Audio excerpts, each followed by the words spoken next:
On the cold streets of Portland, homeless veteran Marcus Reed had nothing but a duffel bag, a sleeping bag, and his loyal German shepherd, Ranger. When a stranger handed him a scratch-off lottery ticket, Marcus never expected to win anything, let alone a forgotten storage unit at an abandoned facility on the city's edge. The rusted door groaned open to reveal decades of worthless junk, broken furniture, moldy boxes, and water-damaged books. Marcus was ready to walk away from his prize when Ranger began to act strangely. The dog ignored everything else, scratching frantically at a collapsed wardrobe in the back corner, whining with an urgency Marcus had only seen once before in Kandahar, when Ranger saved his unit from a hidden threat. What could a trained military dog sense in a pile of forgotten junk? What was hidden beneath that wardrobe that had the power to change 2 lives forever? The morning air in Portland was sharp with the bitter cold of late autumn, the kind of chill that seeped through layers of worn clothing and settled deep into the bones of those who had nowhere warm to go. Marcus Reed sat on a damp, concrete bench outside the Morrison Street Mission, his back against the graffiti-covered wall, his eyes tracking the movement of early commuters rushing past with their heads down and their lives intact. He was a man in his late 30s, though the streets had aged him beyond his years. His lean frame, once powerfully built during his time as an army ranger, was now stripped down to sinew and endurance. His short brown hair, buzzed close in a habit he could not break, was showing threads of premature grey at the temples, and his face, weathered and lined, held a quiet dignity beneath the exhaustion. His blue eyes, though weary, still held a spark of awareness, the hypervigilance of a soldier who had learned that complacency was death.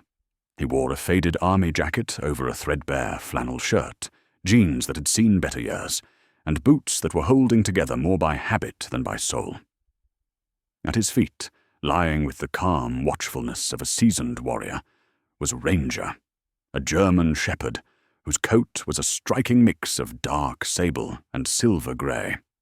The dog was 6 years old, a veteran himself, trained in explosive detection and patrol, and he had been Marcus's only constant companion since they had both left the service 3 years ago.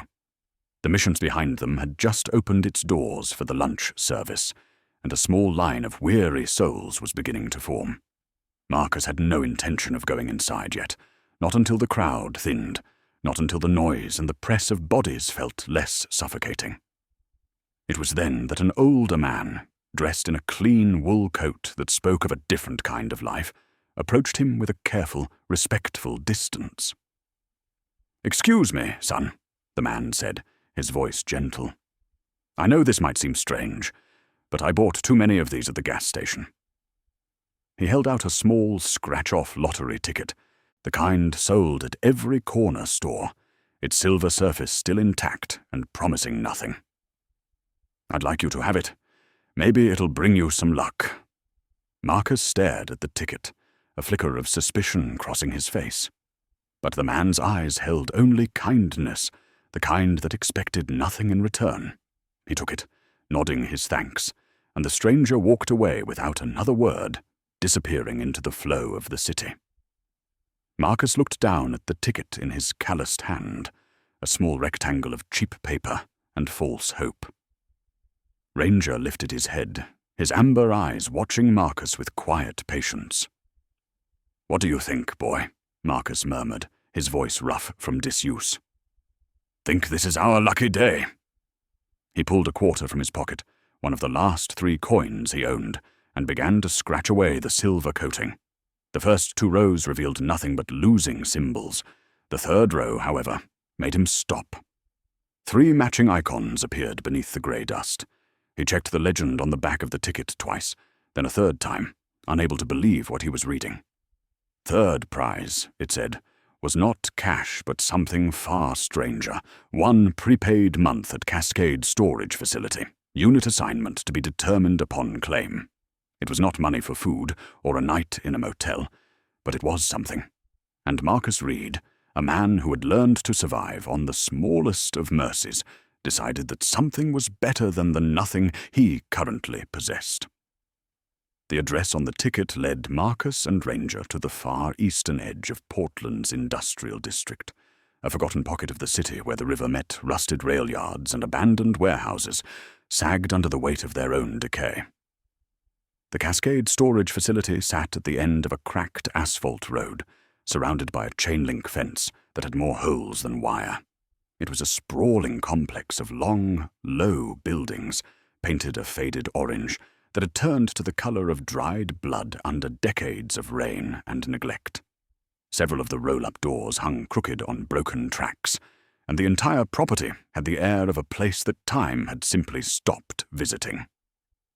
A large yellow sign wired to the main gate announced in bold letters that the facility was scheduled for demolition, with a date circled in red marker just 2 weeks away. Marcus pushed through the partially open gate, Ranger trotting close at his side, and approached the single-story office building that leaned slightly to the left. Inside, the office smelled of mildew, stale cigarette smoke, and the bitter tang of instant coffee that had been reheated too many times. Behind a battered metal desk sat the facility manager, a man who looked as decrepit as the buildings he oversaw. He was perhaps 70 years old, with a face like old leather, left too long in the sun. His thin white hair combed over a spotted scalp, and his eyes held the dull, resentful glare of someone who had been disappointed by life so many times he had stopped, expecting anything else. He looked up from a crossword puzzle as Marcus entered, his gaze moving from the worn clothes to the dog, his expression souring further. "We don't allow soliciting," he said flatly. "I'm not selling anything," Marcus replied, keeping his voice level and respectful. "I won this in a lottery. 3rd prize, 1 month prepaid storage." He placed the scratch-off ticket on the desk. The old man picked it up, squinting at it with obvious suspicion, then sighed heavily as if Marcus's presence was a personal affront. "Yeah, the company did that promotion 6 months ago, trying to drum up business before they sold the land to developers. Fat lot of good it did." He rummaged through a drawer, pulling out a dusty ledger and a ring of keys that looked like they had not been touched in years. "You get Unit 237. It's in Building C, all the way in the back. Last tenant stopped paying in 2012, so whatever's in there has been sitting for 12 years. Most of these abandoned units are full of junk nobody wanted. Trash people were too lazy to haul to the dump." He grabbed a key, its metal tagged with a faded plastic number, and tossed it across the desk. "You got a month to clear it out before the wrecking balls come. After that, it's rubble. Don't expect treasure, kid. I've seen what people leave behind, and it's never worth the effort." Marcus took the key, its weight solid and real in his palm, and nodded his thanks. The old man had already returned to his crossword, dismissing him entirely.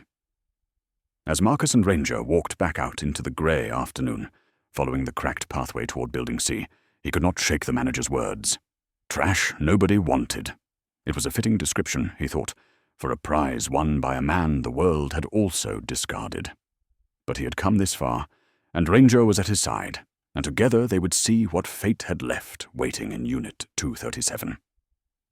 Building C was the most dilapidated of all the structures on the property, its corrugated metal walls streaked with rust, and its concrete foundation cracked and crumbling in places where weeds had forced their way through.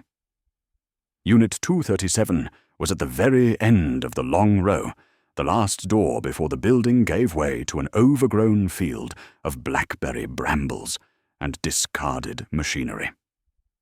Marcus stood before the roll-up door, the key cold in his hand, and for a moment he allowed himself the dangerous luxury of hope. Perhaps there would be tools he could sell, or electronics, or even old furniture that might fetch a few dollars at a pawn shop. Perhaps this small stroke of luck was the beginning of something better, a sign that the universe had not entirely forgotten him. He inserted the key into the rusted padlock, and it turned with a grinding screech of protest. He removed the lock, gripped the handle at the bottom of the door, and pulled upward. The door resisted, its track warped and corroded, but with a hard yank it surrendered, rolling up with a deafening metallic shriek that echoed across the empty facility. The smell hit him first, a wave of musty decay, mildew, and the sour scent of things that had been sealed away and left to rot in the darkness. As grey daylight spilled into the 10-by-10 space, Marcus's hope died a quick and silent death. Before him was a disaster, a cramped tomb of worthless abandonment.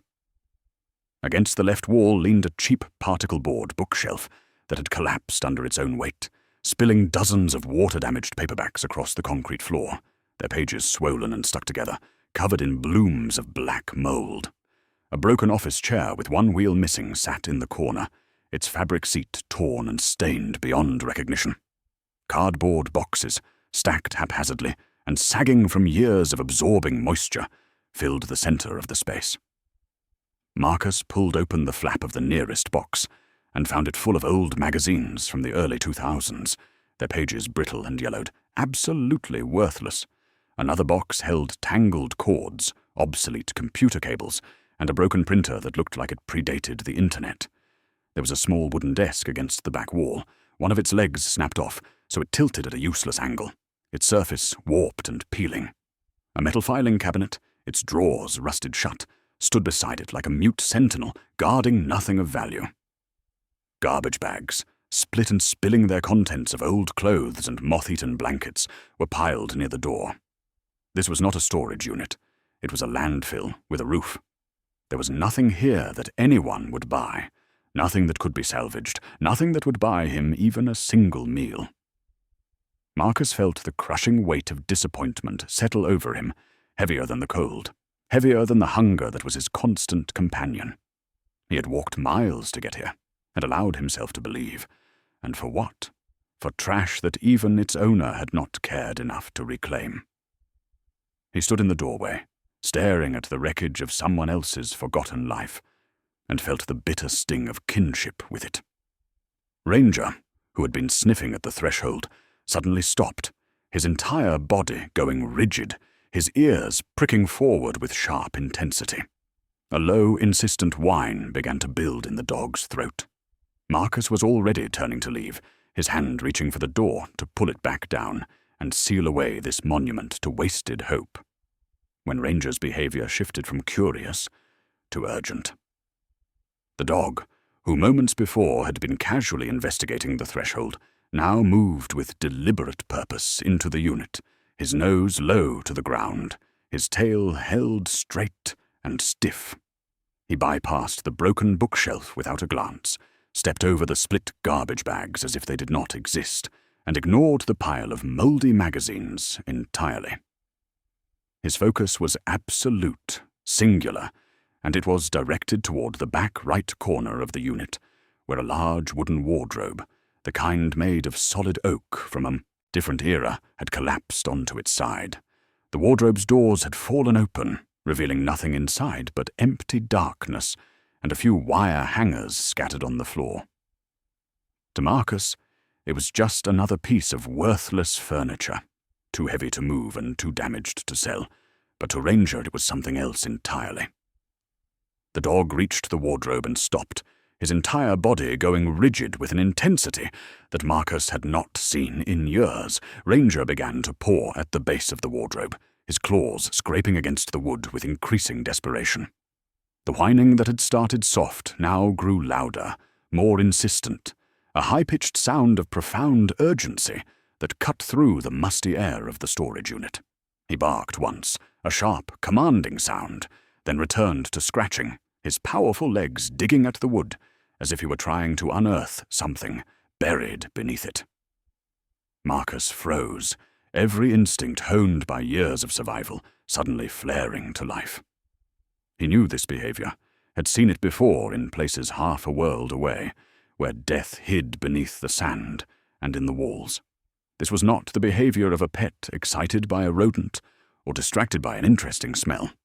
This was the trained alert of a military-working dog, a signal burned into Ranger's very being through months of intensive training.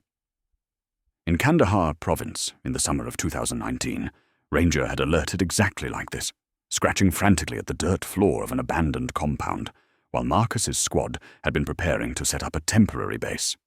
The platoon sergeant had wanted to ignore it, to push forward. But Marcus had trusted his dog.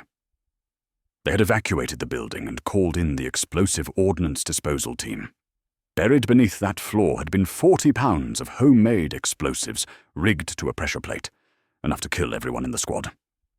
Ranger had saved 8 lives that day, and Marcus had never forgotten the sight of his dog pawing at the ground with that same desperate intensity.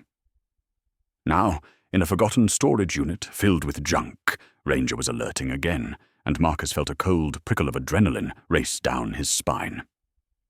"What is it, boy?" Marcus asked, his voice low and urgent. He moved quickly to the dog's side, kneeling on the dirty concrete. "What have you found?"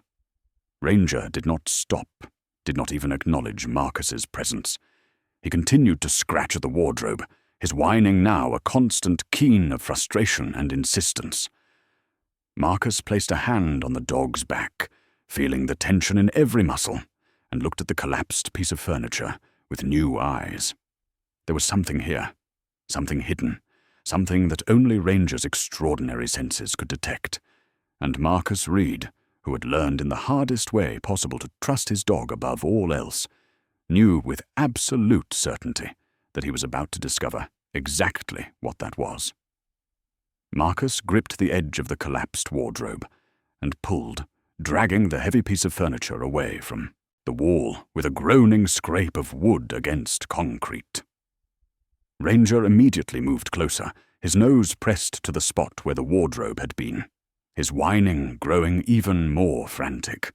The dog was telling him with every fibre of his being that the answer was not on the wardrobe, but beneath it, or more accurately, inside it.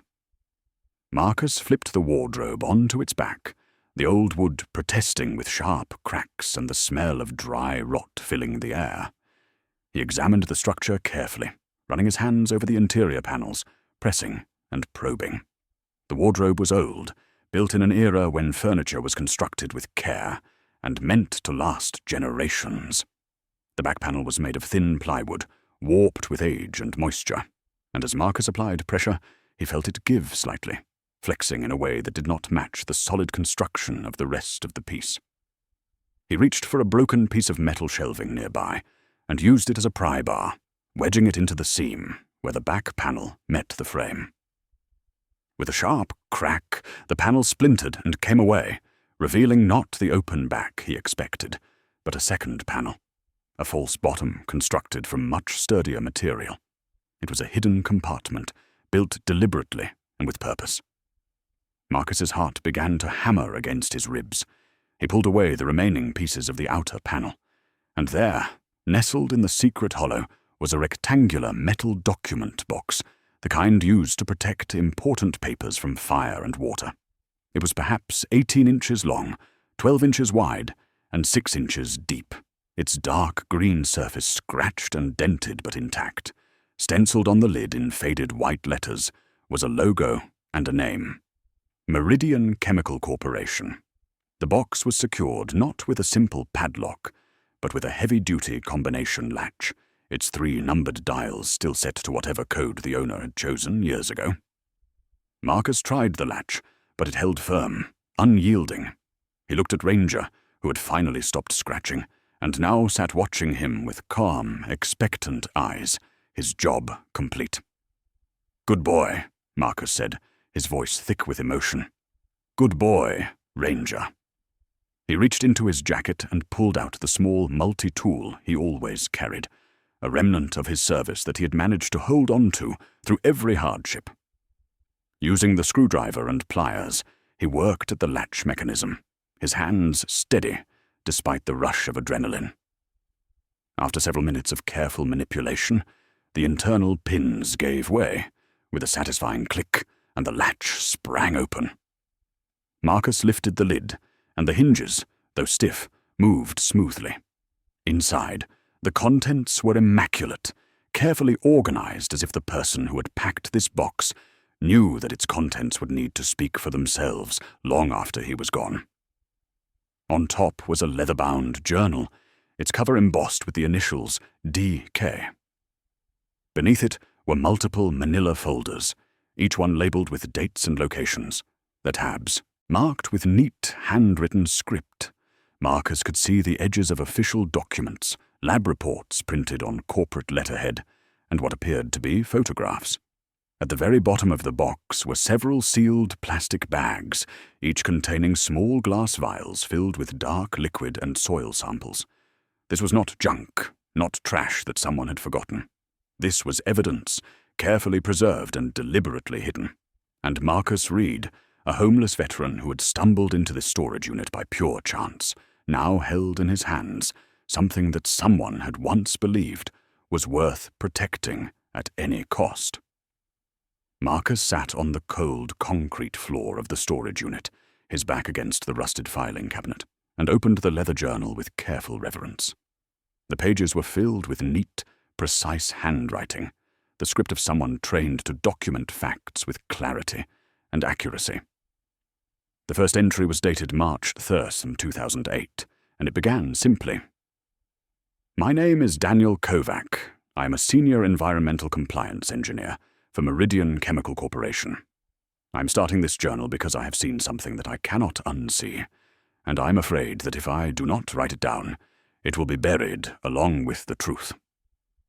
Marcus read on, the afternoon light fading as the hours passed, and with each page, the scope of what Kovac had discovered became more horrifying.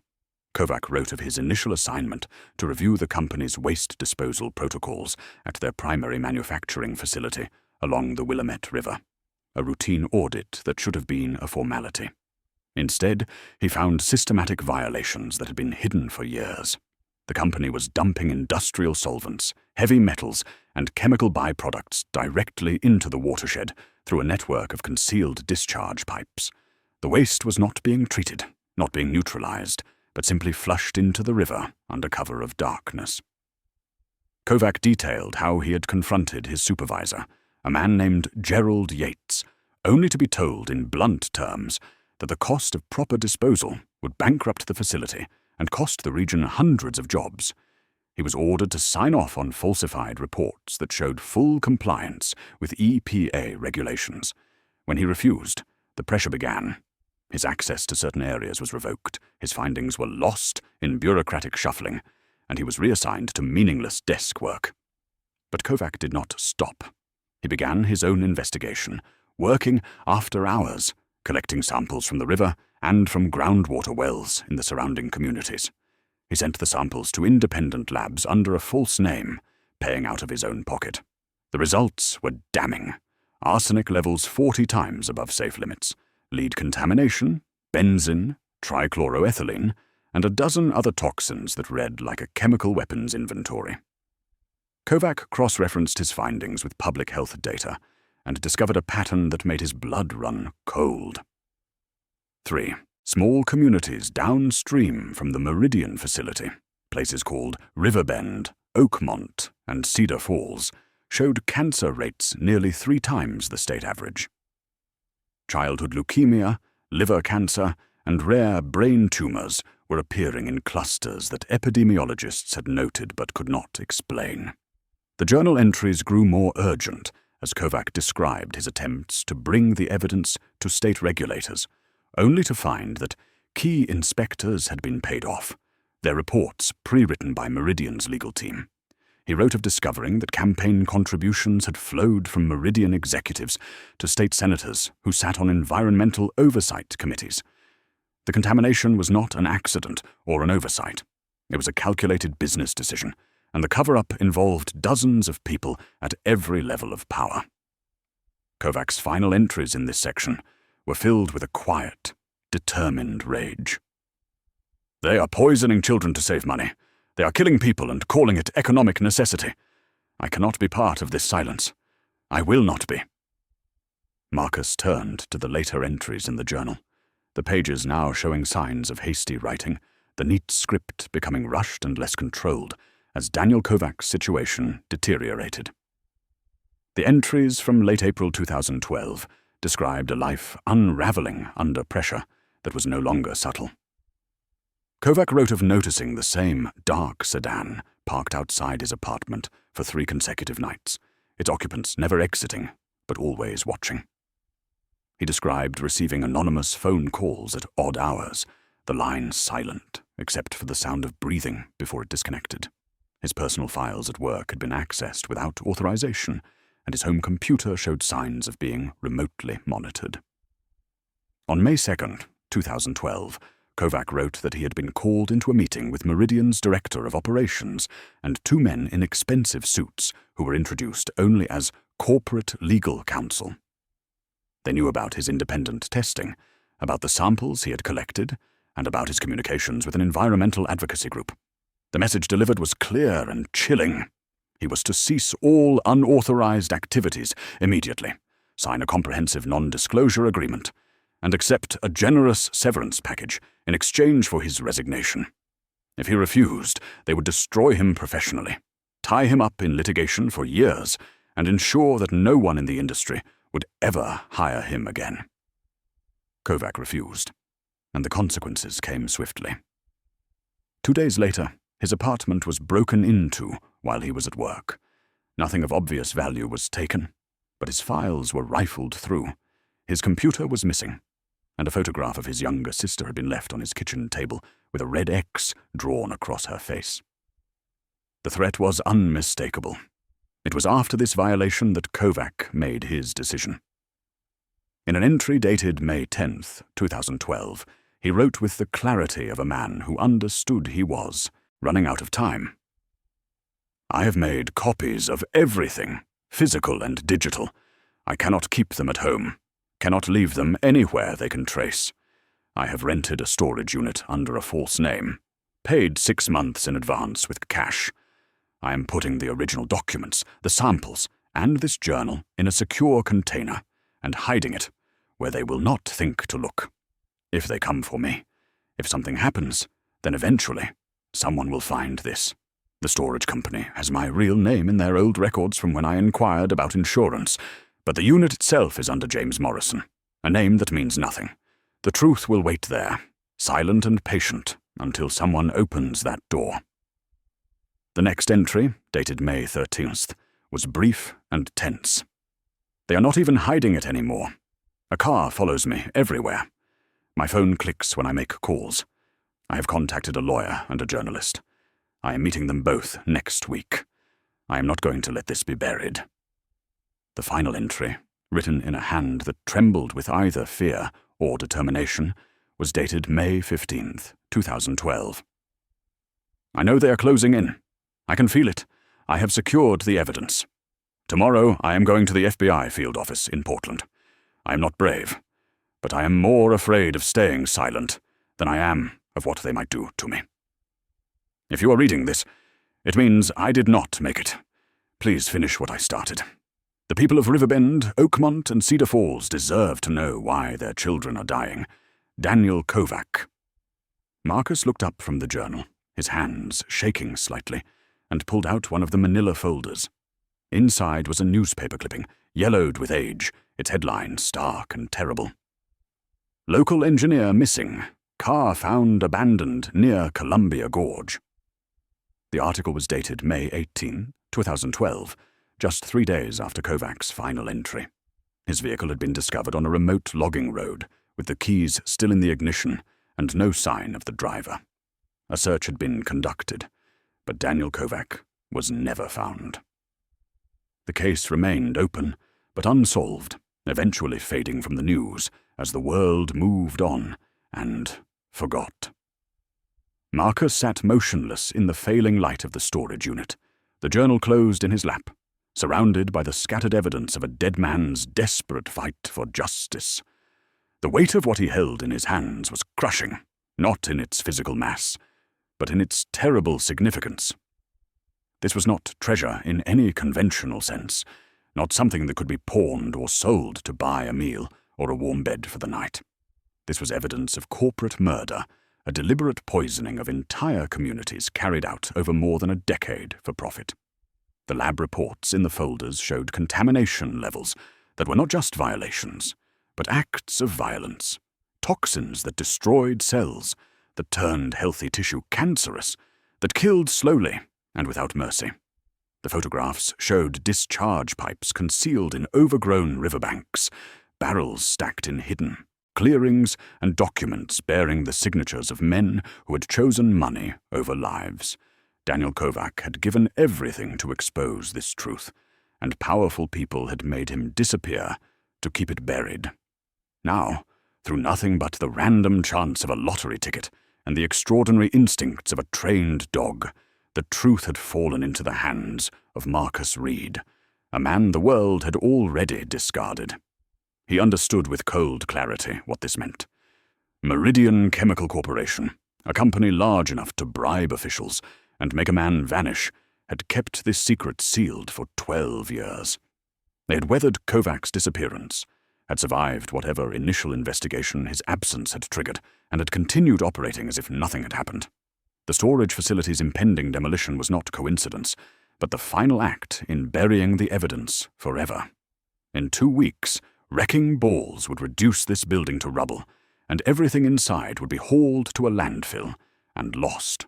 If Marcus had scratched that ticket 1 month later, if he had arrived after the demolition, this truth would have died completely. But now he possessed it, and that possession made him a threat. He looked at Ranger, who sat patiently beside him, and felt a wave of overwhelming responsibility crash over him. What was he supposed to do with this? He was a homeless veteran living on the streets, a man without an address, without a phone, without any form of credibility in a world that had already decided he did not matter. If he walked into a police station with this box and tried to explain what he had found, would they even listen? Or would they see his worn clothes and weathered face and assume he was delusional, dismiss him as another unstable veteran spinning conspiracy theories? Worse still, if the corruption Kovac had documented extended into law enforcement, bringing this evidence to the wrong person could sign his death warrant, just as it had signed Kovac's. Marcus had no illusions about his value in the eyes of society. He was invisible, expendable, a ghost moving through a city that looked past him every single day. But he also understood something that the powerful men who had buried this secret could not have anticipated. Invisible men can move through the world unseen, and ghosts are very hard to kill. He carefully repacked the evidence into the metal box, closed the lid, and tucked it under his arm. He had no plan yet, no clear path forward, but he knew one thing with absolute certainty. Daniel Kovac had died trying to expose this truth, and Marcus Reed would not let that sacrifice be for nothing. Marcus knew he needed help, and there was only one person he could think of who might listen to him without immediate judgment. Sarah Chen was a legal aid attorney who worked out of a cramped non-profit office in Old Town, and 2 years ago, when Marcus had been fighting through the nightmarish bureaucracy of the VA system trying to get his disability benefits processed, she had been the one who helped him navigate the paperwork without charging him a single dollar. She was in her mid-30s, sharp and relentless, with a reputation for taking cases that other lawyers considered lost causes. Marcus had not spoken to her since his benefits had finally been approved, but he remembered her as someone who looked at people rather than through them, and he hoped that quality still held true. He found her office on a grey morning, the metal box wrapped in a garbage bag to protect it from the rain, Ranger at his side as always. The receptionist, a young woman with kind eyes, recognized him and waved him through without question. And Marcus found Sarah at her desk, buried under towers of case files, her black hair pulled back in a practical ponytail, her expression one of intense concentration. She looked up as he entered, and surprise flickered across her face. "Marcus," she said, standing. "It's been a while. Are you okay? Is this about your benefits?" He shook his head. "No, it's not about me. I need you to look at something, and I need you to keep an open mind."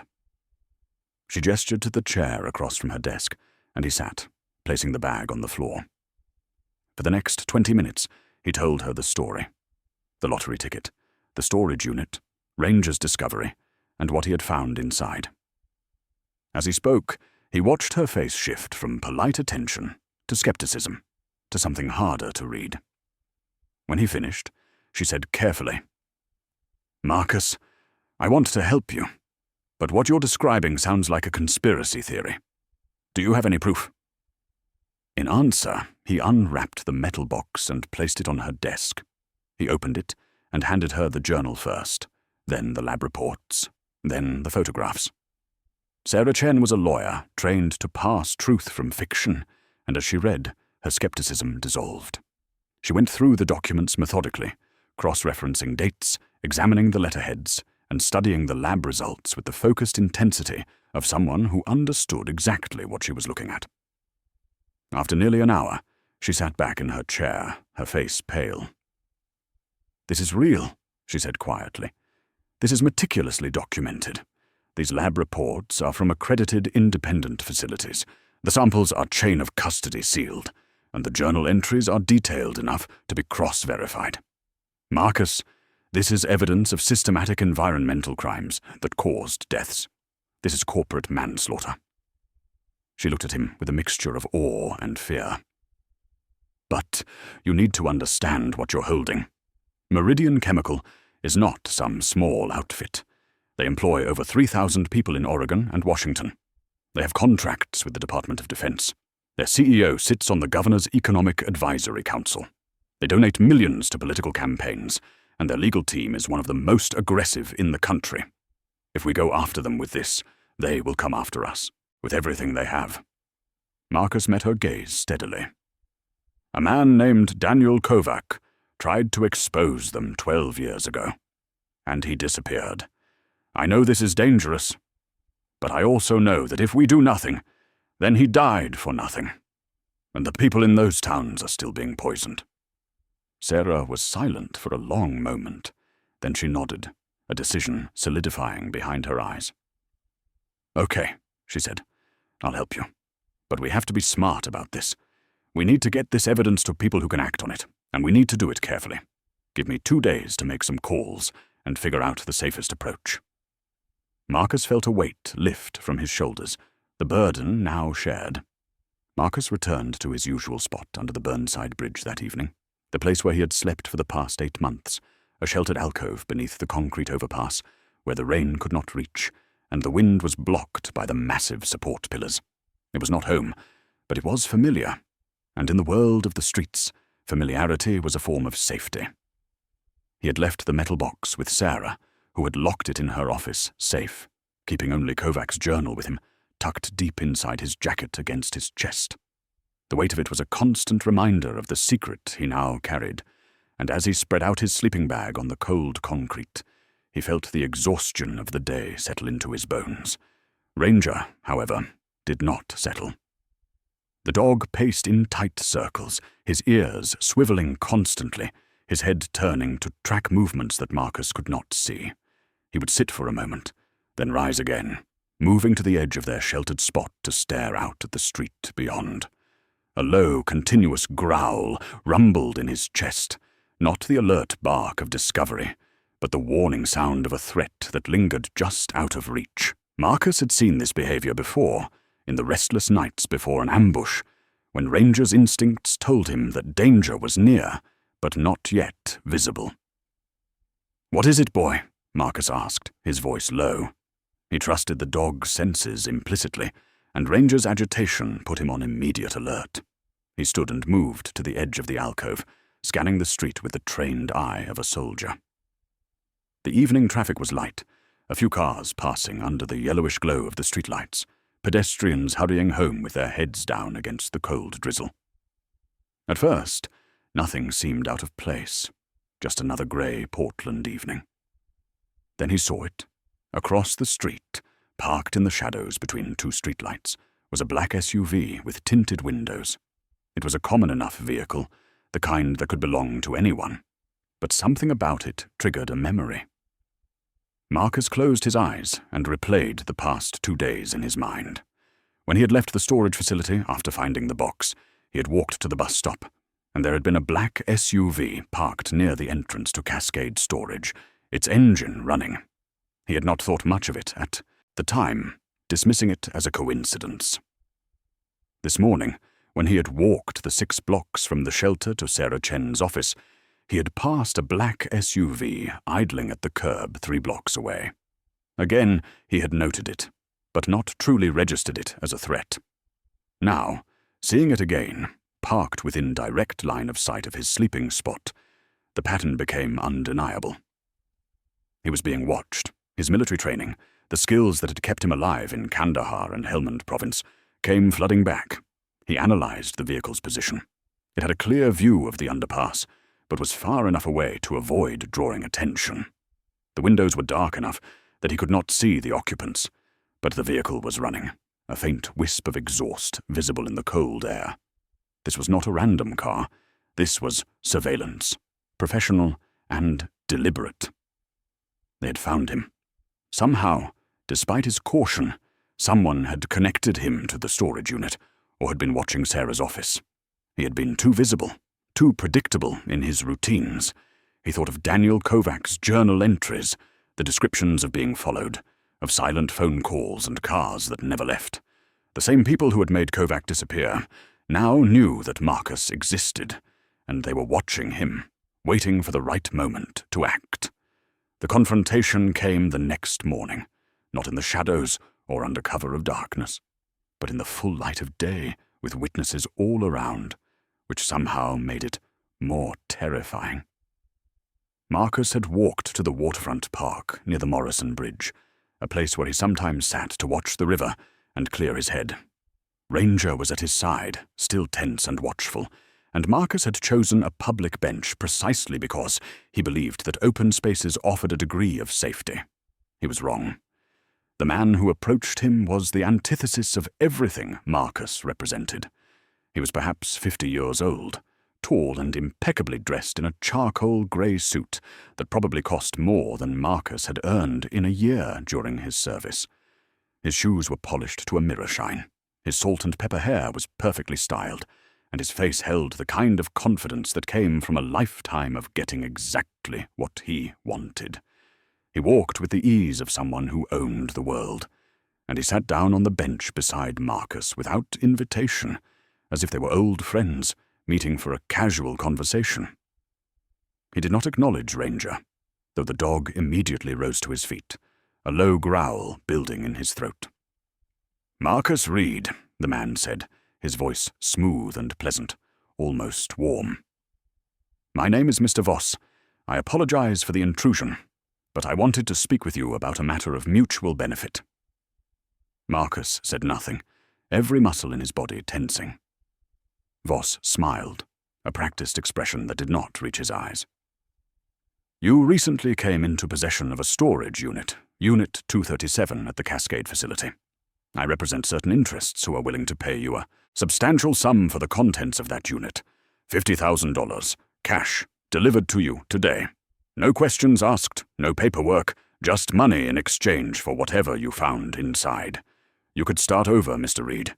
You could get off these streets, get a place to live, take care of yourself and your dog. All you have to do is tell me where the items are, hand them over, and walk away." The offer hung in the air between them, obscene in its generosity and transparent in its desperation.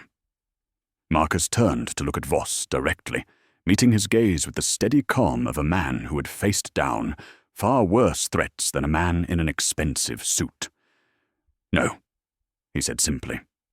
Voss's smile did not falter, but something cold and dangerous flickered behind his eyes. "I don't think you understand the situation you're in, Mr. Reed. This is not a negotiation. This is a courtesy, an opportunity for you to make the smart choice. The contents of that storage unit do not belong to you. They belong to people who have invested a great deal in ensuring that certain information remains private. These are not people who tolerate interference." He leaned closer, his voice dropping to a tone that was no longer friendly, but razor-sharp with menace. "You are a homeless man, with no family, no connections, no one who would miss you if you simply disappeared. Think very carefully about what you are refusing. $50,000 is generous. The alternative is not." Marcus felt Ranger press against his leg, the dog's body vibrating with suppressed aggression. He kept his voice level, his hands steady. "The answer is still no." Voss stood, brushing an invisible speck of dust from his sleeve, his expression now a mask of cold fury barely contained beneath a veneer of civility. "You have made a serious mistake, Mr. Reed. I hope you understand that." Marcus returned to Sarah Chen's office immediately after the encounter with Voss, the threat still ringing in his ears, like the echo of distant gunfire.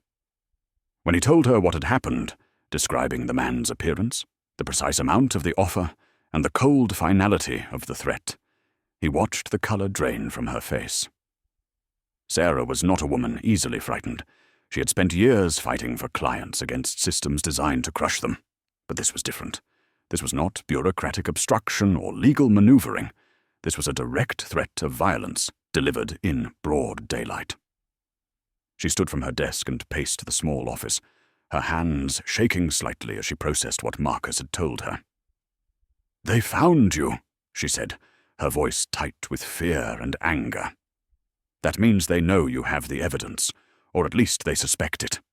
Marcus, you cannot stay on the streets.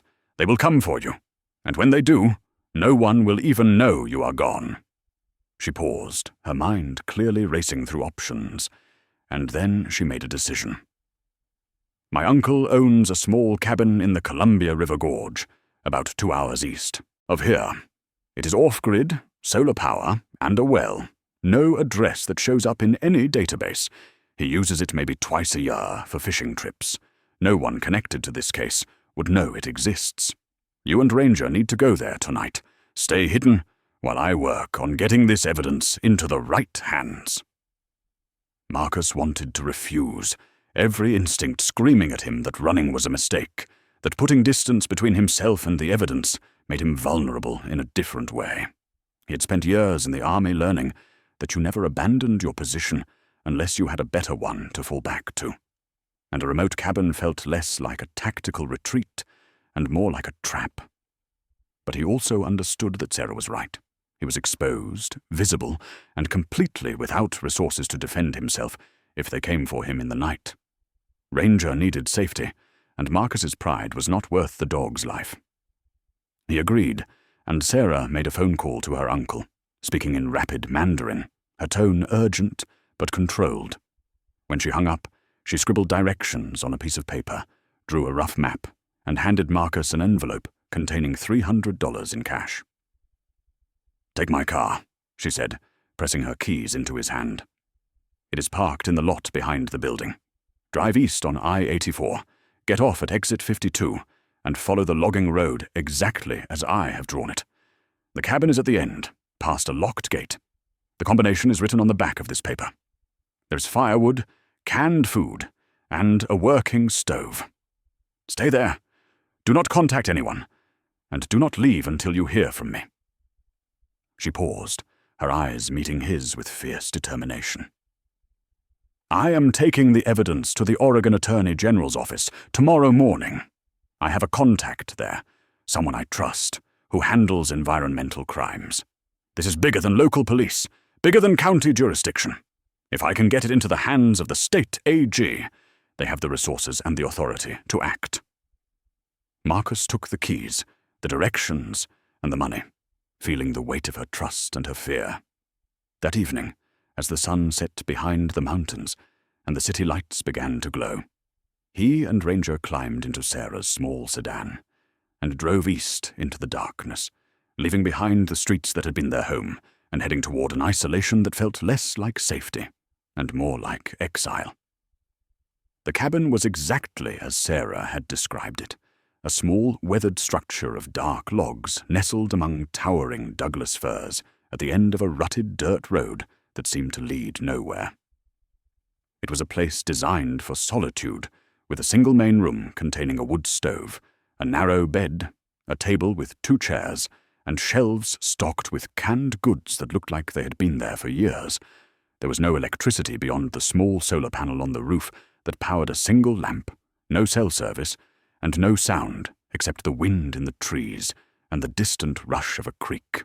It was isolation in all its purest form, and for Marcus, it was both a sanctuary and a cage.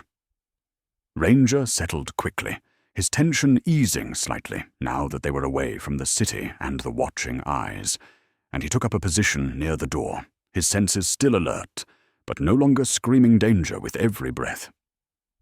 Marcus built a fire in the stove, the warmth pushing back the mountain cold, and then he spread Kovac's files across the wooden table under the glow of the lamp. He had skimmed them before, reading the journal and glancing at the lab reports, but now he had time to examine everything in detail, to understand the full scope of what Daniel Kovac had uncovered. One folder, marked Network in Kovac's precise handwriting, contained what was essentially an organizational chart of corruption. At the top were the names of 5 senior executives at Meridian Chemical Corporation and their titles and positions listed beside each name.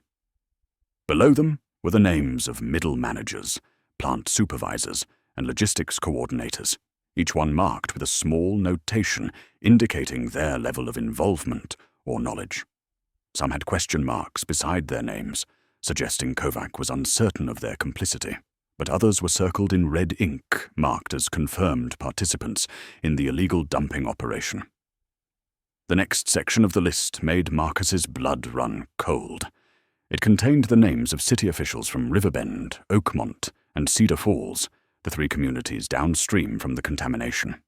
There were building inspectors who had signed off on permits without proper review, a county health officer who had dismissed early reports of elevated cancer rates as statistical anomalies, and 2 city council members who had voted against funding for independent water quality testing.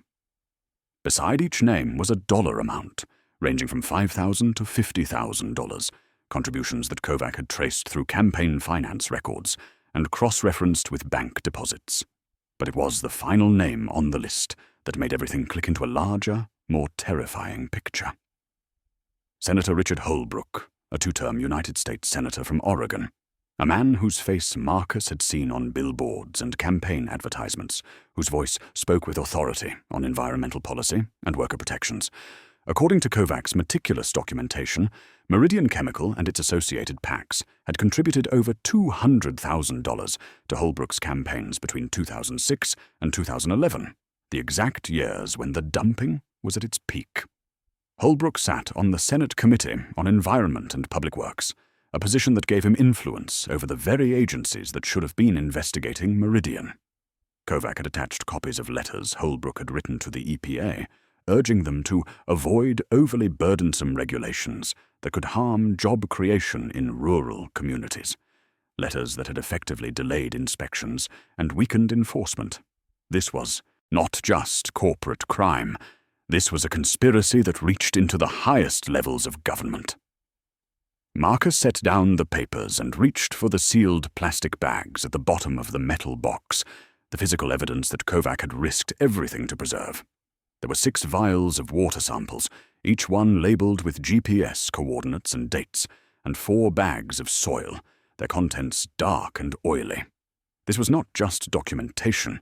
This was proof that could be independently verified, tested by labs that had no connection to Meridian or the officials in their pocket.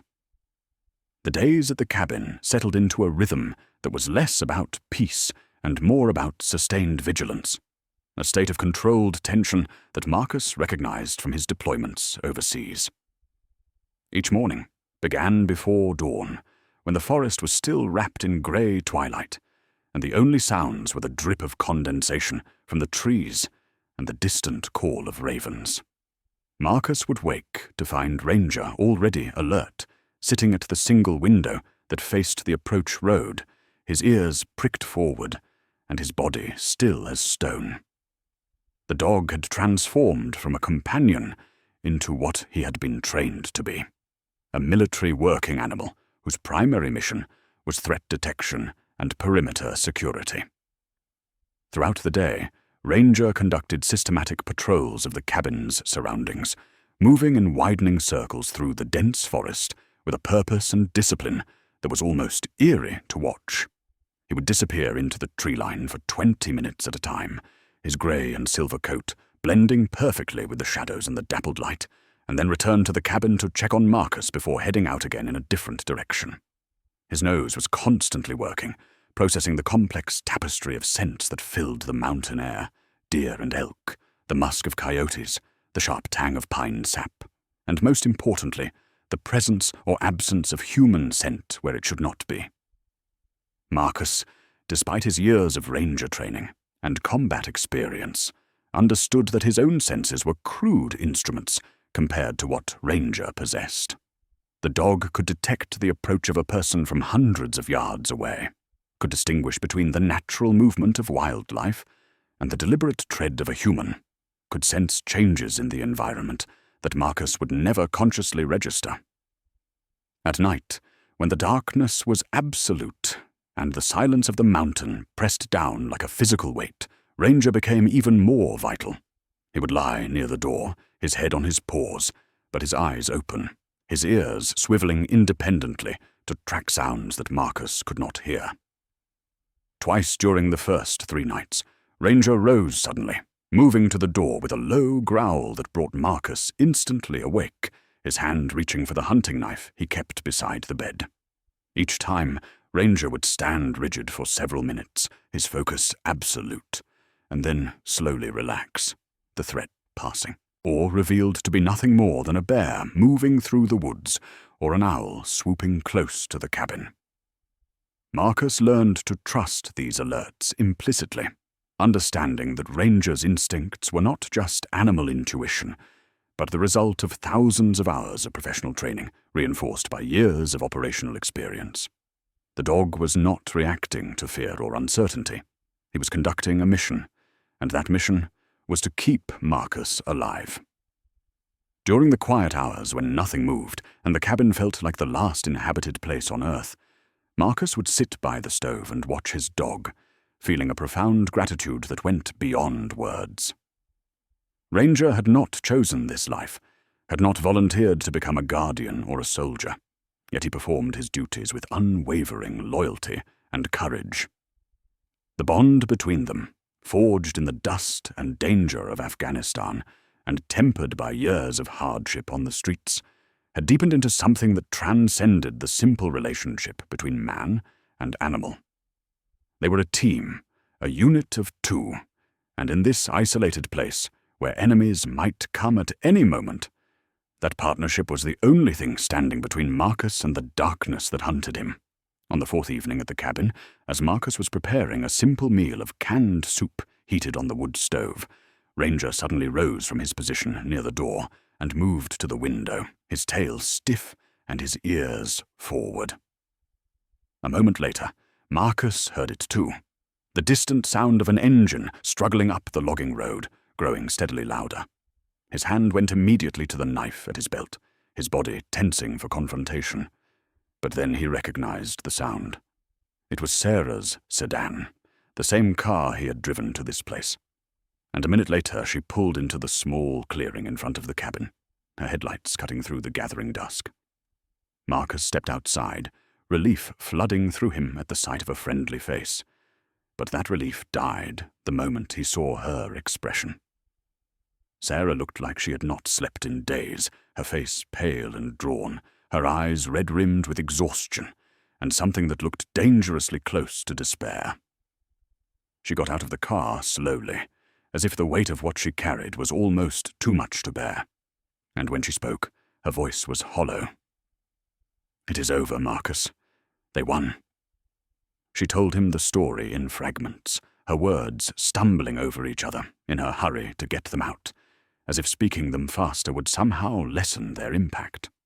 She had gone to the State Attorney General's office 2 days ago, had met with a senior prosecutor named David Brennan, who specialized in environmental crimes, a man she had worked with before and trusted completely. She had shown him a carefully curated selection of Kovacs evidence, enough to demonstrate the scope of the crimes without revealing the full extent of what they possessed. Brennan had been shocked, had promised to open an immediate investigation, and had assured her that the case would be handled with the utmost confidentiality. Less than 12 hours later, Sarah had received a call from the Oregon State Bar Association, informing her that a formal ethics complaint had been filed against her, alleging that she had knowingly submitted falsified evidence in multiple cases, had misappropriated client funds, and had engaged in conduct unbecoming of an attorney. The charges were fabricated, complete lies, but they were detailed and professionally constructed, supported by documents that had clearly been created specifically for this purpose. She was facing an emergency hearing that could result in the immediate suspension of her law license, which would destroy her career and leave her unable to practice law while she fought to clear her name, a process that could take years. Worse still, when she had tried to contact Brennan at the Attorney General's office to warn him that they had been compromised, she was told that he was unavailable and that her case file had been transferred to a different division for procedural review, which was bureaucratic code for burial. Someone inside the Attorney General's office had leaked the information, had warned Meridian that evidence was coming, and the response had been swift and surgical. "They have people everywhere, Marcus," Sarah said, her voice breaking. "I thought we could use the system. Thought that if we went through the proper channels with solid evidence, justice would happen. I was naive. Meridian Chemical has spent decades building relationships, making contributions, placing people in key positions. They do not just have lawyers, they have the system itself." She looked at him with eyes full of guilt and fear. "I have been ordered to cease all contact with you, and to turn over any materials related to Meridian Chemical to the Bar Association for their review. If I do not comply, I lose everything. I am sorry, Marcus.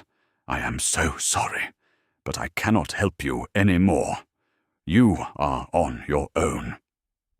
Sarah left before nightfall, her departure feeling like the severing of his last connection to the world of law and order, and Marcus was left alone in the cabin with the terrible understanding that the system he had hoped would deliver justice was itself corrupted beyond repair. He bolted the door, checked the windows, and positioned himself in the corner of the room where he had clear lines of sight to both the entrance and the single window, his hunting knife laid out on the table beside him, along with a heavy iron fire poker that could serve as a weapon if needed. Ranger settled near the door, but did not sleep, his body tense and his ears in constant motion, processing the sounds of the forest night. The attack came at 1:47 in the morning, a time when the human body is at its lowest ebb, when reactions are slowest, and awareness is dulled by the biological need for sleep. Marcus had dozed fitfully in the chair, his military training allowing him to rest while remaining partially alert, when Ranger's behavior changed with startling suddenness. The dog rose to his feet in absolute silence, no bark or whine, just a low, vibrating growl that was barely audible, but conveyed pure menace. His body went rigid, every muscle locked, his gaze fixed on the door. And that single signal brought Marcus instantly awake, adrenaline flooding his system like ice water in his veins. He heard it then, a sound so faint that without Ranger's warning, he would have missed it entirely. The soft crunch of boots on gravel, the careful, deliberate steps of someone trying to move silently, but failing against the acute hearing of a trained dog. There were two of them, Marcus realized, his mind automatically shifting into combat mode, analyzing distances and angles and threat assessment. One was approaching the front door, while the other was moving around the side of the cabin toward the window. A classic two-point breach meant to overwhelm a single defender. They were professionals, moving with discipline. But they had made one critical miscalculation. They had assumed Marcus would be asleep, unaware, and easy to eliminate. The door exploded inward with a splintering crash as the first attacker kicked it open, a large man in dark, tactical clothing with a suppressed pistol raised and ready. But Marcus was already moving. He overturned the heavy wooden table, using it as a shield, and in the same motion grabbed the fire poker and hurled it like a spear at the dark figure in the doorway. It struck the man in the shoulder, with enough force to make him stagger and cry out, his shot going wide and punching into the wall. At the same instant, the window shattered as the second attacker smashed through it, but he never made it inside. Ranger launched himself at the opening with a ferocity that was terrifying to witness. 80 pounds of muscle and teeth and training focused into a single purpose. The dog clamped his jaws onto the man's arm, the one holding a weapon, and bit down with crushing force.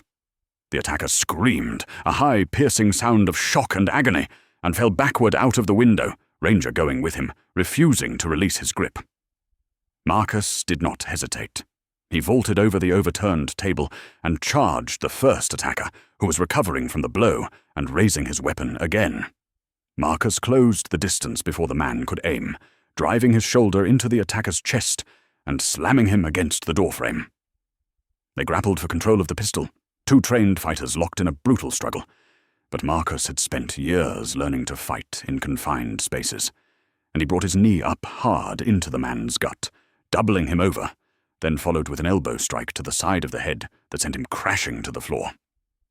Outside, Ranger's snarling and the second attacker's screams created a chaos of sound, and Marcus heard the man shouting desperately, "Get it off me! Get it off!" followed by the sound of retreating footsteps running through the forest. Marcus grabbed the fallen pistol, trained it on the dazed man at his feet, and commanded in a voice that cut through the chaos, "Ranger, release! Come!"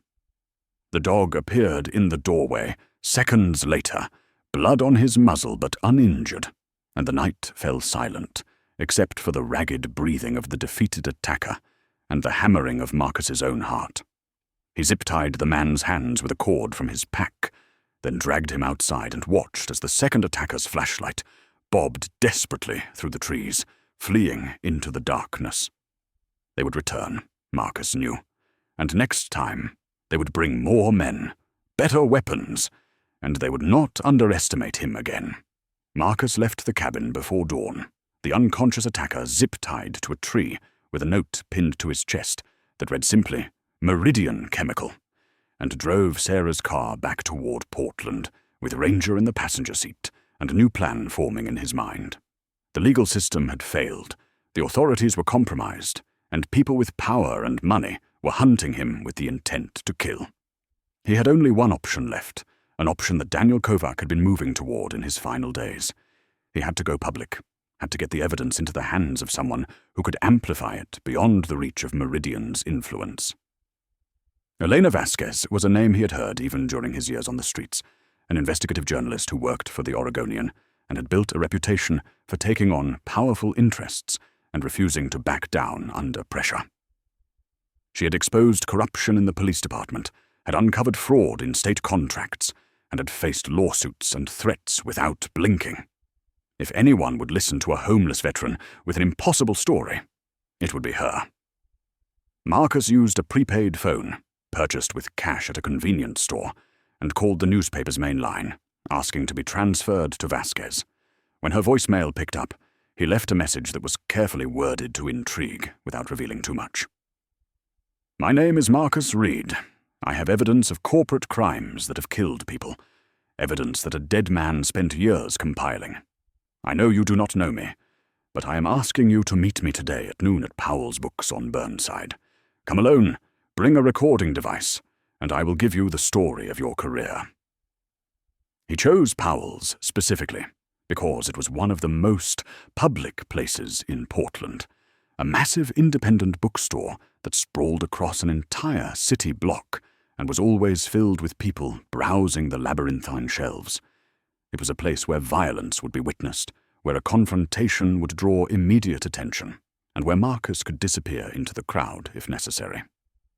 Before the meeting, he spent 2 hours at a copy shop, using the last of Sarah's money to duplicate every page of Kovac's documentation, creating 3 complete sets of evidence. One set he mailed to a post office box he had rented under a false name, a final insurance policy. The second set he kept hidden in Sarah's car. The third set, organized into a large manila envelope, he would give to Vasquez. At 11:45, Marcus walked into Powell's Books with Ranger at his side, the dog's service vest ensuring no one questioned his presence, and made his way to the coffee shop on the second floor. He chose a table in the center of the room, surrounded by students and readers, visible from all angles.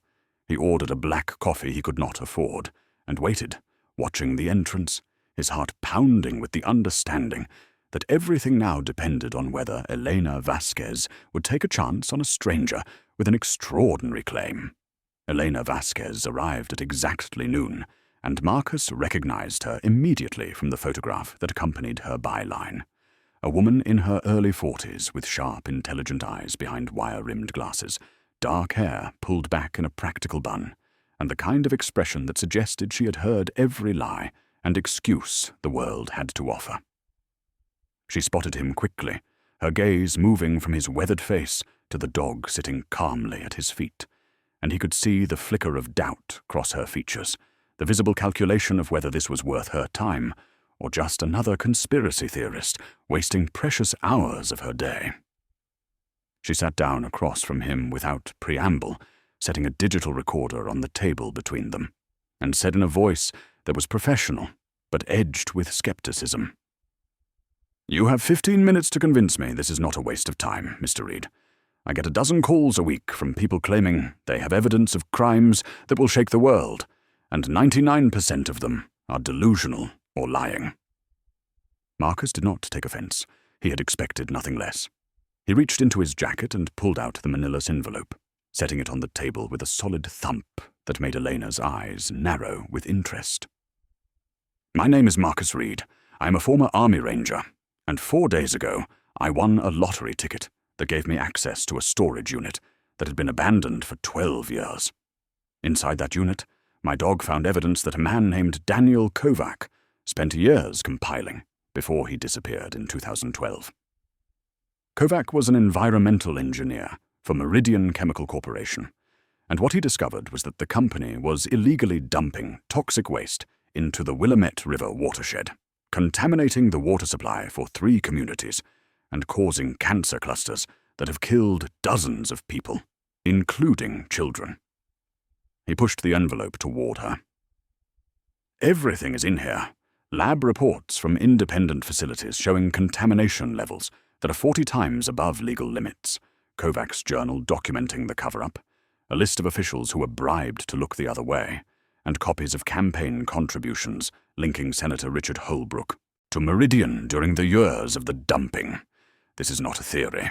This is documented fact, and people have died to keep it buried." Elena opened the envelope slowly, her journalist's instincts warring with her natural skepticism, and as she began to read, Marcus watched her face transform. The doubt dissolved, replaced by focused intensity as she scanned the lab reports, her fingers tracing the lines of data, her eyes widening as she absorbed the scope of what Kovac had uncovered. She flipped through page after page, occasionally pausing to photograph a document with her phone, and when she finally looked up at Marcus, her expression had changed completely. "This is real," she said quietly, her voice carrying a mixture of awe and anger. "This is meticulously documented. These are not allegations. This is evidence of systematic corporate manslaughter." She looked at him with new respect, and something that might have been fear. "Do you understand what you are handing me? Meridian Chemical will come after me with everything they have. They will sue. They will threaten. They will try to destroy my credibility and my career." Marcus met her gaze steadily. "They have already tried to kill me twice. A man named Daniel Kovac died trying to get this truth out, and I will not let his sacrifice be for nothing. I am giving you everything. Publish it, and publish it fast, because I do not know how much time I have left." Elena gathered the documents carefully, her hands moving with the reverence of someone handling something precious and dangerous. "Give me 48 hours, she said. "I need to verify some of these details independently, get statements from the affected communities, and prepare for the legal battle that will come the moment this goes live. Where can I reach you?" Marcus shook his head. "You cannot. I am going to disappear until your story breaks. If I survive that long, I will find you." He stood, Ranger rising with him, and walked out of the bookstore into the grey Portland afternoon, feeling lighter for the first time in days, the burden finally shared with someone who had the power to make it matter. The 48 hours that followed were the longest of Marcus's life, a desperate game of cat and mouse played out in the forgotten corners of a city that had thousands of places to hide if you knew where to look. He abandoned Sarah's car in a public parking garage, wiping down every surface to remove fingerprints, and then he and Ranger disappeared into the urban wilderness that existed beneath the notice of ordinary citizens. They moved constantly, never staying in one place for more than a few hours, using the network of spaces that the homeless knew intimately. The warm steam tunnels beneath the old hospital that had been abandoned for a decade, the third floor of a partially demolished warehouse in the industrial district where the stairs had been removed, but the fire escape still provided access, and the sprawling homeless encampment under the Fremont Bridge, where dozens of tents formed a temporary city, and where strangers asking questions were met with hostile silence. Marcus applied every lesson he had learned in Afghanistan about staying alive in hostile territory, about blending into the environment and moving without pattern or predictability. He varied his routes, doubled back on his path to check for followers, and never took the obvious exit from any location. He kept Ranger close, trusting the dog's senses to detect threats before they materialized, and twice during those 2 days Ranger's sudden alertness saved them. The first time was in the rail yards east of the river, where Marcus had been moving through the maze of stationary freight cars, and Ranger had frozen mid-step, his ears pinned back, and a low growl building in his throat. Marcus had immediately changed direction, circling back through a different route, and minutes later he heard voices and saw flashlight beams sweeping through the cars he would have passed. The second time was in the early hours of the morning, when they had taken shelter in the upper floor of an abandoned apartment building. Ranger had risen from sleep and moved to the broken window, staring down at the street below, and Marcus had joined him to see 2 men in dark clothing walking slowly along the sidewalk, their heads turning to scan the building facades. They were hunting, methodical and patient, and Marcus and Ranger had slipped out the back stairwell and vanished into the pre-dawn darkness before the searchers could widen their net. Marcus rationed the little food he had, giving most of it to Ranger, knowing that the dog's strength and alertness were more important than his own comfort. He slept in short, fitful bursts, always with one part of his mind awake and listening, a skill he had perfected during countless nights on patrol in Kandahar. The city that had once been his prison now became his weapon, its complexity and chaos providing cover that no amount of money or manpower could fully penetrate. He was a ghost again, a shadow moving through a world of shadows, and though he was hunted by professionals with resources and reach, he had something they did not: the skills of a ranger, the instincts of a survivor, and the loyalty of a dog who would die before letting harm come to him. On the morning of the 3rd day, Marcus was huddled in the back corner of a 24-hour laundromat in southeast Portland, a place where the homeless often sought warmth and where the constant noise of washing machines and dryers provided cover for a man trying to remain invisible. He had borrowed a small transistor radio from another veteran he knew from the shelters, and he sat with the device pressed to his ear, Ranger's head resting on his knee, listening to the local news station with an intensity that made his hands shake. At 6:47 a.m., the anchor's voice cut through the usual morning traffic reports with breaking news that changed everything. We have just received word of a major investigative report published this morning by the Oregonian revealing evidence of illegal toxic dumping by Meridian Chemical Corporation that may have caused cancer deaths in 3 Oregon communities. Reporter Elena Vasquez has obtained documents compiled by a missing engineer that show systematic environmental crimes dating back more than a decade.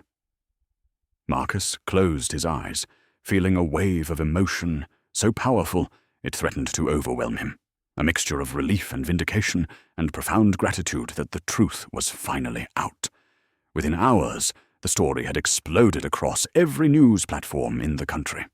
Elena's article, titled "The Poison They Buried: How Meridian Chemical Covered Up a Decade of Death," was detailed, devastating, and backed by evidence so comprehensive that even Meridian's formidable legal team could not simply dismiss it as allegation or speculation.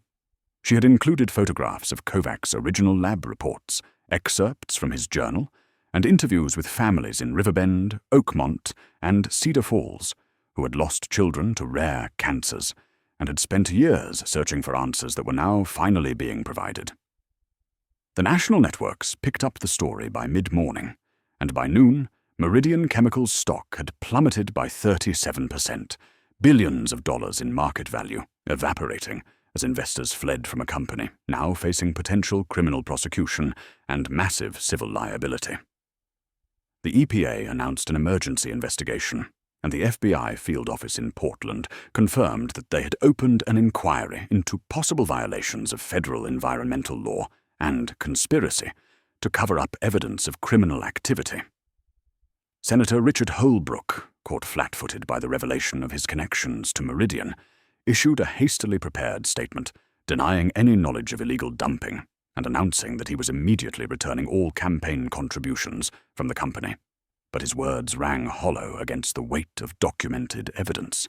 Social media erupted with outrage, the hashtag #MeridianKilledKids trending nationally within hours, and protesters began gathering outside Meridian's corporate headquarters in Seattle, demanding accountability and justice.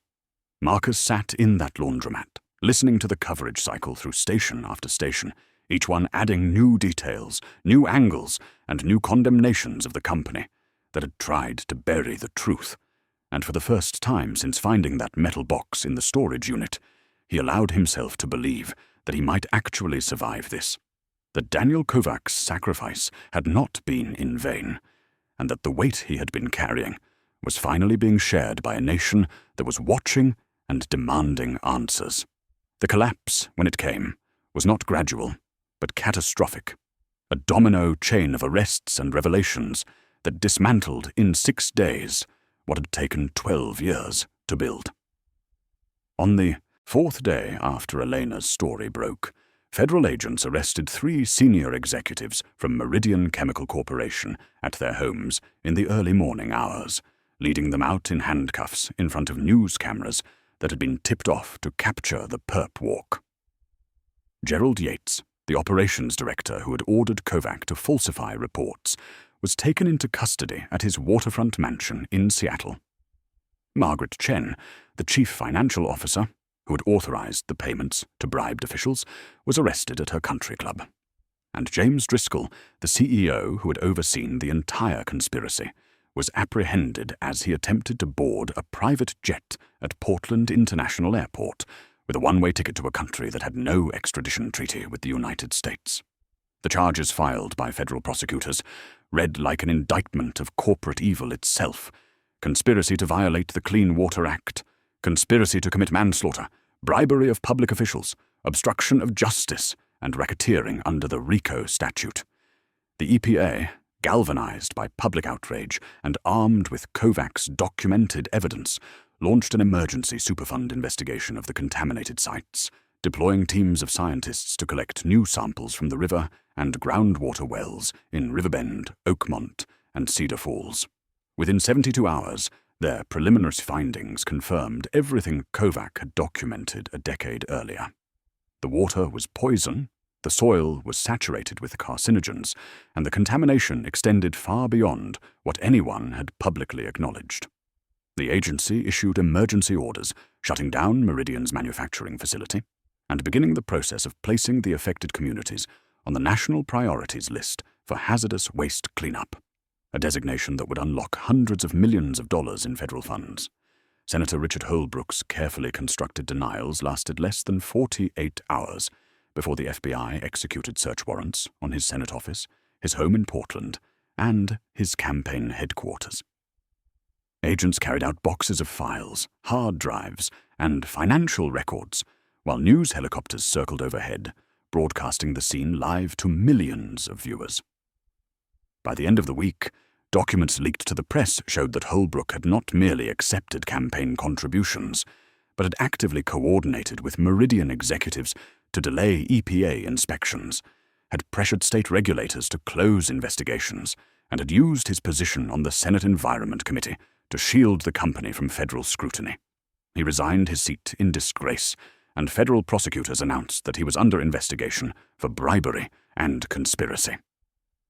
The hired killers who had come for Marcus were identified through a combination of the man Marcus had left zip-tied at the cabin, who broke under interrogation and forensic analysis of the black SUV that had been tracking Marcus through Portland. Mr.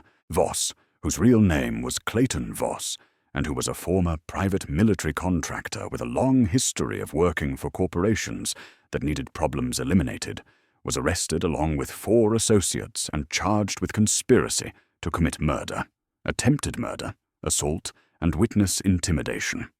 The prosecutor handling the case called it a criminal enterprise operating on behalf of corporate interests, and the bail for Voss was set at $5 million, which his employers at Meridian declined to pay. Marcus watched all of this unfold from a safe house provided by the FBI, a comfortable apartment in an undisclosed location where federal marshals stood guard, and where he and Ranger were, finally, for the first time in weeks, able to rest without fear. The FBI safe house was located in a quiet suburb east of Portland, a nondescript 2-bedroom apartment in a complex that looked like 1,000 others, unremarkable and anonymous. To Marcus Reed, who had spent the past 3 years sleeping on concrete and dirt, who had grown accustomed to the perpetual cold and the constant vigilance required to survive on the streets, it felt like a palace. There was a real bed with clean sheets and a thick comforter, a bathroom with hot water that ran without limit, a refrigerator stocked with food, and most incredibly, a sense of safety that he had almost forgotten existed. The federal marshals assigned to protect him were professional and respectful, treating him not as a homeless man who had stumbled into something beyond his understanding, but as a critical witness whose testimony would be essential in bringing down one of the largest corporate criminal conspiracies in decades. For the first night in longer than he could remember, Marcus slept deeply and without interruption. Ranger curled beside him on the bed, the dog's steady breathing a metronome of peace. When he woke the next morning, to sunlight streaming through clean windows and the smell of fresh coffee that one of the marshals had brewed, he had to remind himself that this was real, that the nightmare of being hunted was finally over. On the 3rd day of his protective custody, Sarah Chen arrived, escorted by the marshals, and the moment Marcus saw her face, he knew that her own ordeal had ended as well. The exhaustion and fear that had marked her during their last meeting at the cabin were gone, replaced by a fierce, triumphant energy. She sat across from him at the small dining table, Ranger immediately moving to her side for affection, and she told him what had happened. The ethics charges filed against her by the Oregon State Bar had been withdrawn within 24 hours of Elena's story breaking, the fabricated evidence exposed as part of the broader conspiracy, and the officials who had filed the complaint were now themselves under investigation for obstruction of justice and witness intimidation. Her law license was fully reinstated, her reputation not just restored, but enhanced, and she had been contacted by dozens of news outlets seeking interviews about her role in bringing the case forward. But Sarah was not interested in publicity. She was interested in justice, and she had come to Marcus with a proposition. The families of the cancer victims from Riverbend, Oakmont, and Cedar Falls, families who had spent years watching their children suffer and die without understanding why, had united and retained a team of civil rights attorneys to file a massive class action lawsuit against Meridian Chemical Corporation.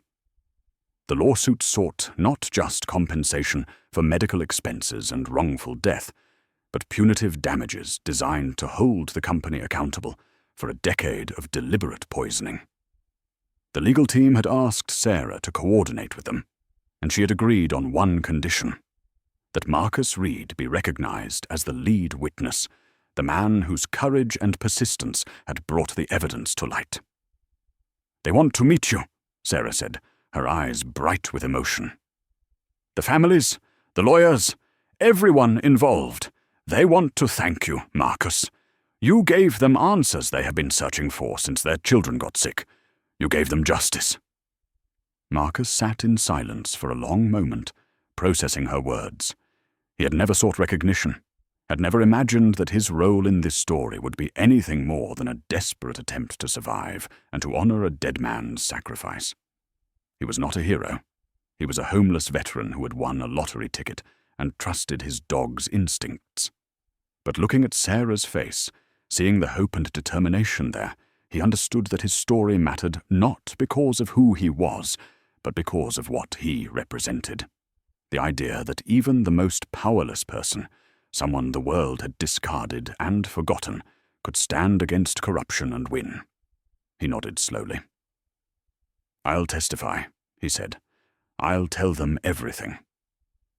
The breakthrough came during the interrogation of Gerald Yates, the Meridian Operations Director who had been Daniel Kovac's direct supervisor, and the man who had ordered him to falsify the environmental reports. Facing life in prison and offered a plea deal in exchange for cooperation, Yates broke and provided information that had been buried for 12 years. Kovac had not simply disappeared, and his death had not been an accident or a random act of violence. He had been murdered on the orders of senior executives who feared he was about to go to the authorities, and his body had been buried in a remote section of the Gifford-Pinchot National Forest, more than 80 miles from where his abandoned car had been found. Federal agents, accompanied by forensic specialists and cadaver dogs, located the site within 48 hours, and after careful excavation, they recovered remains that DNA analysis confirmed belonged to Daniel Kovac. The cause of death was determined to be a gunshot wound to the head, execution style, and the investigation revealed that the man who had pulled the trigger was Clayton Voss, the same professional killer who had later been sent to eliminate Marcus. The discovery brought a terrible kind of closure to Kovac's family, who had spent 12 years trapped in the limbo of not knowing, hoping against hope, that he might still be alive somewhere, that he had chosen to disappear and start a new life. His sister, Rebecca Kovac, a high school teacher from Eugene, had never stopped searching, had never stopped filing missing person reports and pleading with police to keep the case active. When the authorities finally confirmed that her brother's remains had been found, she collapsed in grief, but it was a grief mixed with relief, the agony of uncertainty finally replaced by the painful but necessary truth. The memorial service was held on a clear autumn day at a small cemetery overlooking the Willamette River, the same river that Daniel Kovac had tried to protect, and that had been the source of so much suffering. Hundreds of people attended, family members, former colleagues who had believed in him, residents of the poisoned communities who came to honor the man who had died trying to save them, and reporters who covered the event as part of the larger story of corporate crime and individual heroism. Marcus stood at the back of the gathering, uncomfortable in a borrowed suit that the FBI had provided, feeling out of place among people who had known Kovac personally. But Ranger was at his side, and that gave him strength. When Rebecca Kovac saw him, she walked directly to him through the crowd, her eyes red from crying, but her expression filled with a fierce gratitude. She took his hands in hers and said, her voice breaking, "Thank you. Thank you for not letting them bury his truth along with his body. Thank you for finishing what he started." Marcus had no words adequate to the moment, so he simply held her hands and nodded. And when the service concluded and the mourners began to place flowers on the simple casket, Marcus approached with Ranger at his side.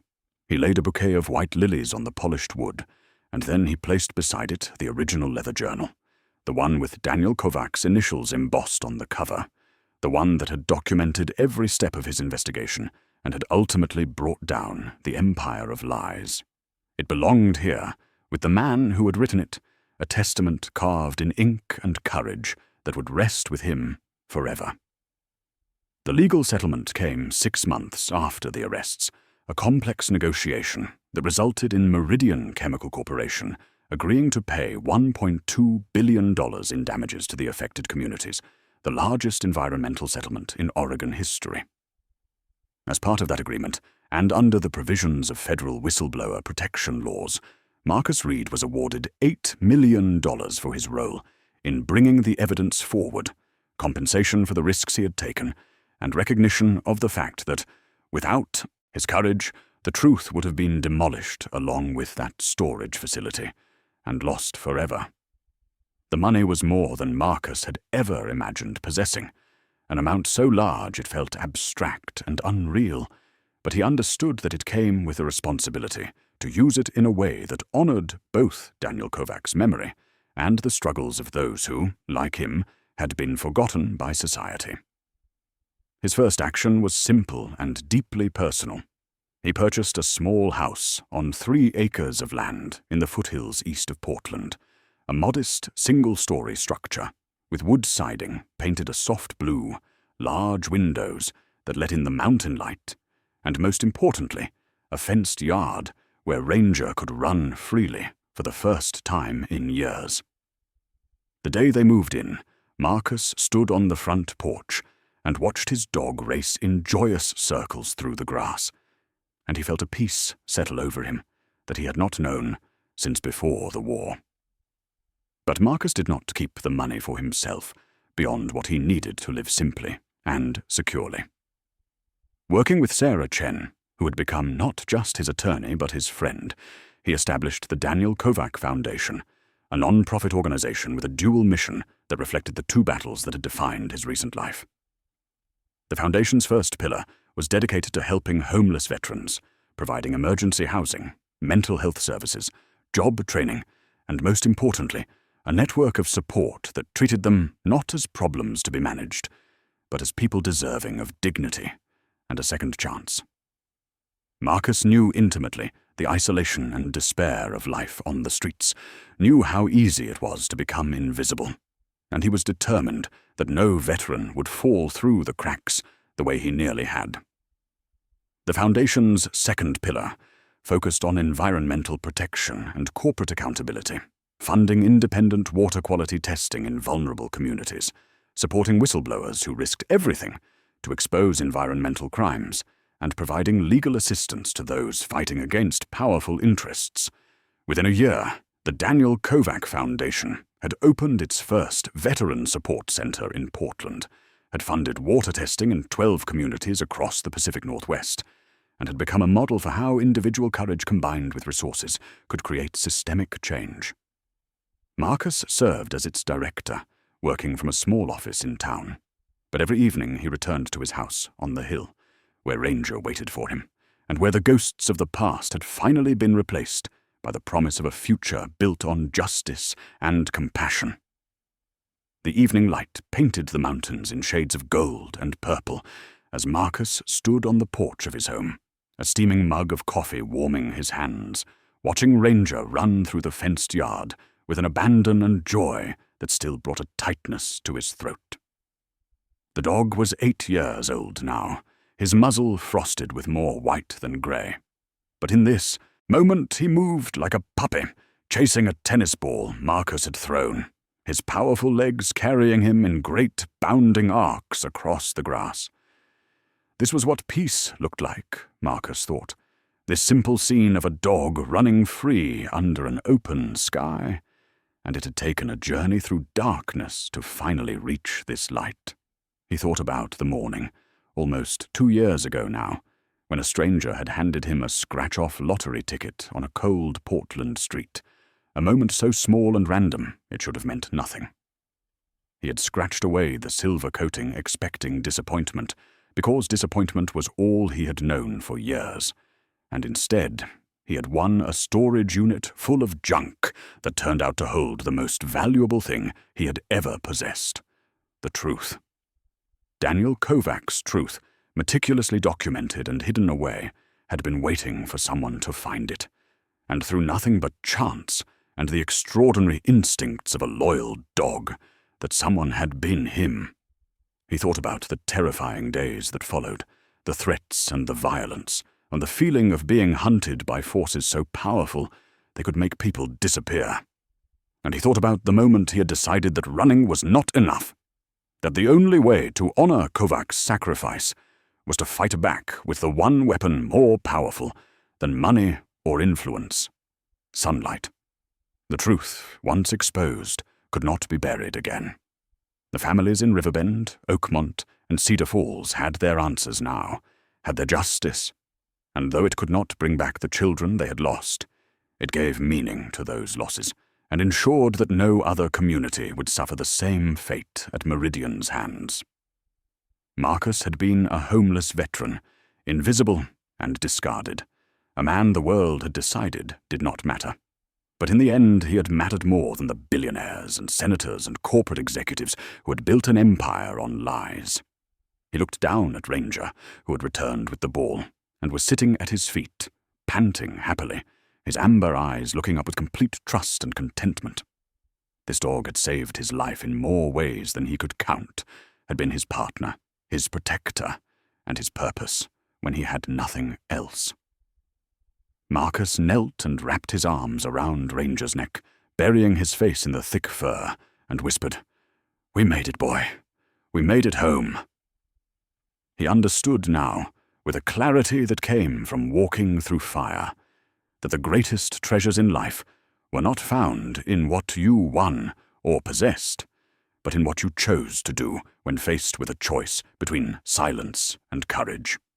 He had chosen courage, and in doing so, he had found not just justice for others, but salvation for himself. He was home at last, and he was whole.